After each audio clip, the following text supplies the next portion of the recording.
What's up, guys? Back with another video. Today we're going to talk about leg raise progressions. I posted a video the other day on my Instagram of me doing some toes to bar. I got some questions on how to get there, so that's what we're going to go through today. This is one of my favorite core exercises after you've mastered the anti-movements, anti-flexion and extension, anti-rotation, stuff like that. And there's a really long runway of progressions to help you get from a simple lying leg raise all the way up to toes to bar, and we're going to go through that today. Okay, so a couple things we need to go over before we get into the actual movements. A little bit of anatomy that you need to know. Your abs connect your rib cage to your pelvis. They don't move the legs at all. Okay, your legs are just a lever attached to the pelvis, allowing gravity to pull the pelvis into an anterior tilt. Biggest issue I see when I see people doing these variations, where they're working their hip flexors, not their abs. Okay, we want to focus on the movement of the pelvis because that's where our abs attach, not just flexing the hips or raising the legs. The goal here is to train both action and function of the rectus abdominis by controlling that pelvic tilt forward and backward. We can make this more difficult by lengthening the lever, essentially longer legs, or easier by providing more external stability. The first movement in our leg raise progression is going to be the lying leg raise. It's going to be the easiest and the best place to start. It's the most externally stable.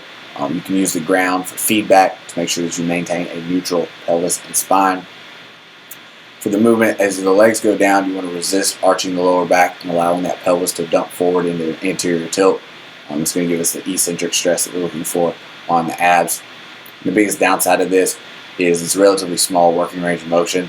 Since gravity only pulls down, it's not really working against you while the legs are above the hips, so you're really only getting working resistance within that bottom 30 degrees. The next step up in our progression is going to be the decline leg raise. Still very much externally stabilized through the bench.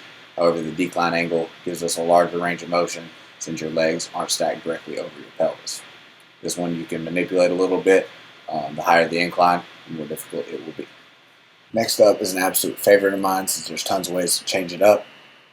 The stability ball leg raise is less stable than the previous variations because the ball will move and there's less surface area to support your spine, so you'll have to find the rest of the stability intrinsically.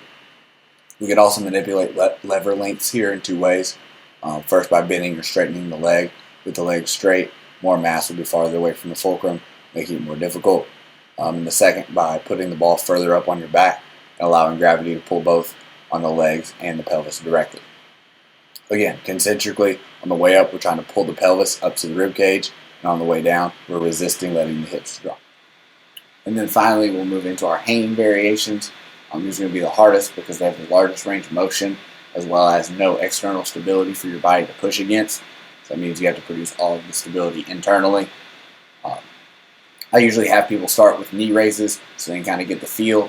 If you start swinging a ton, you're probably doing more hip flexion than you are using your core. But as you get comfortable, you can start to straighten your legs out and keep practicing. Sometimes grip or upper back strength will be a limiting factor. You can work in some ab straps or Roman chair variations, but this will make the movement easier as a whole due to the increase in external stability.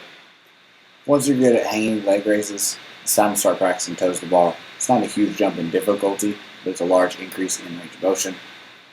As you're getting started on this progression, find which variation currently fits you best and practice 2 to 3 times a week.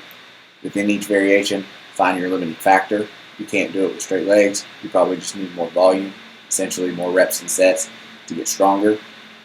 If you're struggling with stability, add in more core isometric work to practice resisting movement. As you get proficient at one movement and can do multiple reps and sets within a workout, start to sprinkle in the next variation in the progression, and you'll be knocking out hanging toes to bar in no time.